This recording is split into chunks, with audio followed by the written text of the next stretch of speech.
iyadoo ay marka ka dambaysa ka sii darayaan abaaraha iyo barakaca qaxoontiyada kusoo qulqulaya meelaha biyuhu ku dambeeyeen ee dhammaanba qaybaha kala duwan ee tuulooyinka hoos yimaada gobolka Saraar ayna jiraan qaar hore ugu soo xarooday Halibixis iyo Qoridheere ayaa haddana waxaa tuulada Goljono ku ururay dad sheegay inay xoolihii ka baxeen oo gaadhaya in ka badan 400 oo qoys isla markaana waxaa deegaamadaasi gaadhay barasaabka gobolka Saraar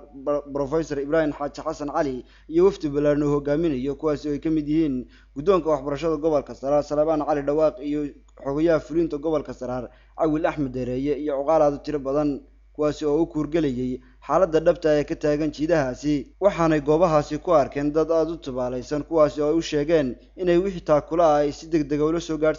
ula soo gaari doonaan waxayna xukuumadda Soomaaliland iyo qurbo-joogga u dhashay gobolkan iyo tuulada Goljono ugu baaqeen inay si degdeg ah ugu soo gurmadaan dadkooda walaalaha ay abaaru saameeyeen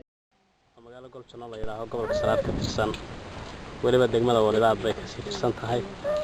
marka runtii waa aragtaan qaxootiga meesha dadka isugu yimid ee soo barakacay waxay ka mid tahay meelo 5 meelood oo gobolka ka mid ah oo dadkii markay xooli ka baxeen wixii ay haysteen ka dhamaadeen biyana ay waayeen meelihii biyo lahaa bay ku soo carareen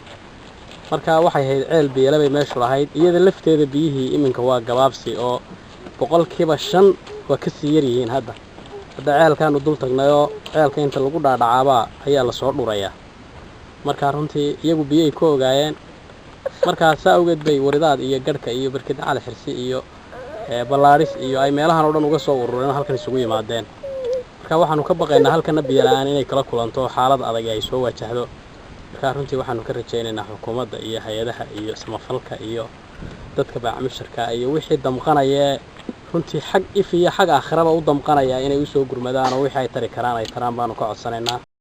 maamulka gobolka Saraar intii ay kormeerkooda ku guda jireen waxa ay xariga ka jareen dugsi hoose dhexe oo laga hirgeliyay tuulada Garhgumreed oo hilaadii 12 kiiloomitir dhinaca bari kaga beegan degmada Waridaad oo ka tirsan gobolka Saraar waana markii saddexaad ee muddabaad gudihiida uu barasaabka gobolka Saraar dugsiyo noocan oo kala xariga ka jaro sidoo kale waxa maanta hay'adda Bisha Cas ay soo gaarsiisay gobolka Saraar deeq isugu jirta maacuun iyo weelbiyood looguna talagalay 2400 oo qoys taasi oo lagu wareejiyay barasaabka gobolka Saraar Ibrahim Xaaji Xasan Cali oo uu heliyo duqa degmada Caynaba Khaliif Ismaaciil Salabaan kuwaasi oo si wada jir ah uga gudoomay isla markaana bilaabay qaybinteeda una kala diray in ka badan 40 tuulo oo xaaladda abaaruhu cidhibta dhulka uga qaaday xagga hay'adaha caalamiga ah inay soo gaarsiiyeen arrinta aad iyo aad baan uga mahadnaqayaa labada Bisha Cas iyo Laanqeyrta Casba anagoo ku hadlayaa afka guddiga caalamiga Laanqeyrta Casba CRC anagoo ka qayb qaadana oo isku dayna intii Ilaahay nooga awoodayada uu noo gaarsiiyo meel kasta oo ay ka dhacdo barakac ama meel kasta oo ay ka dhacdo abaari inta awoodayada inaanu gudaa iyo barasaabka gobolka Saraar iyo maayirka Caynabo halka dabadeeda waxa u jeedaan gaadiid fara badan oo ka mid yahay gaarigani oo taagan waxa alaabta sidaa alaab non food items waxa la alaabta aan cuntada ahayn waxaan halkan ku haynaa